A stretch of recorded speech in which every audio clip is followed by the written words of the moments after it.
The prologue shows two auto worker union officials addressing the recent death of a peer.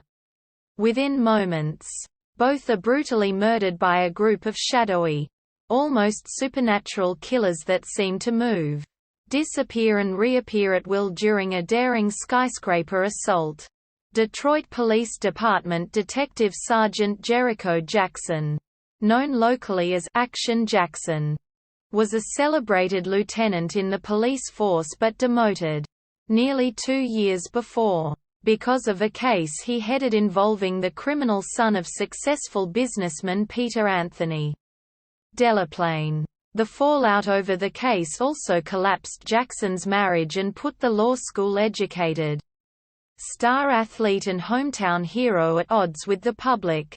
Even after his demotion, Jackson's continued interest leads to conflicts with his commander, Captain Armbruster, but he begins investigating Delaplane's professional exploits, eventually uncovering a string of murdered trade union members connected to Delaplane's company. He discovers Delaplane is secretly maneuvering into a behind-the-throne seat of power, and has been using a group of assassins, the Invisible Men, to murder uncooperative union officials. Jackson is assisted by Delaplane's mistress, Sydney Ash, a local lounge singer and heroin addict, whom the businessman has assisted financially.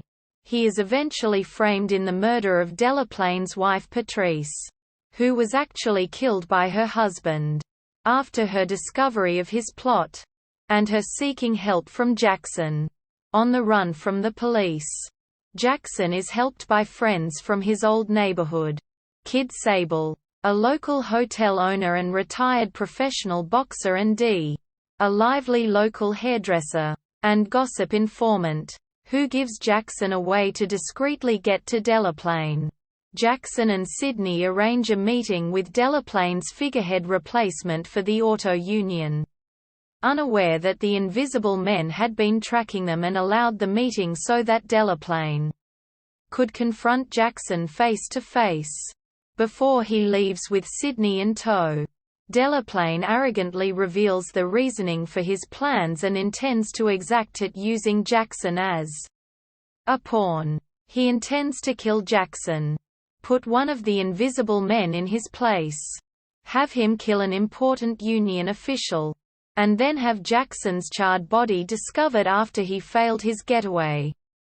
Delaplane, "One of these days you are really going to piss me off," Jackson calls after his nemesis as he leaves with all but 3 of the Invisible Men.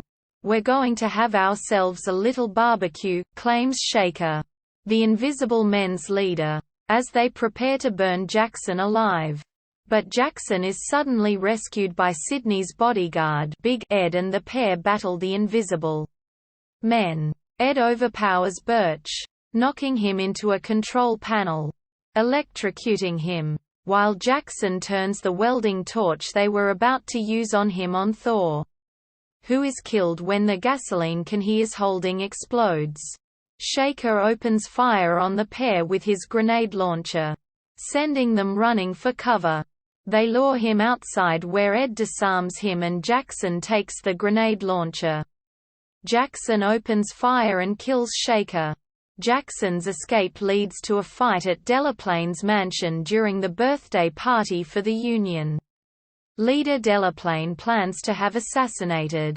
During the melee, the other members of the Invisible Men are killed by Jackson, who personally deals with the one set to make the kill and frame him. Ed, Jackson's old partner Detective Cotterwell, and a rehabilitated young thief named Albert, with help from Kid Sable.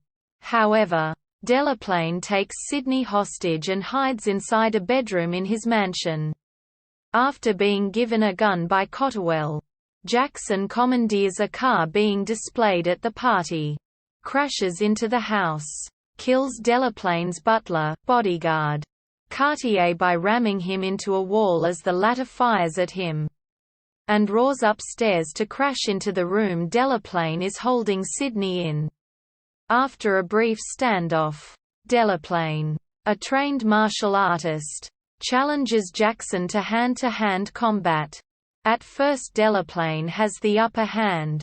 But after ramming Jackson into one of the car windows, he is abruptly shoved back by Jackson, who turns and shouts, "Now you've pissed me off." Jackson proceeds to thrash Delaplane. In desperation, Delaplane goes for his gun, only for Jackson to seize his own and engage in a crossfire exchange, with Jackson killing Delaplane and receiving a wound in the shoulder. Captain Armbruster arrives with reinforcements, informs Jackson that he wants a full report on his desk in the morning, and calls Jackson Lieutenant.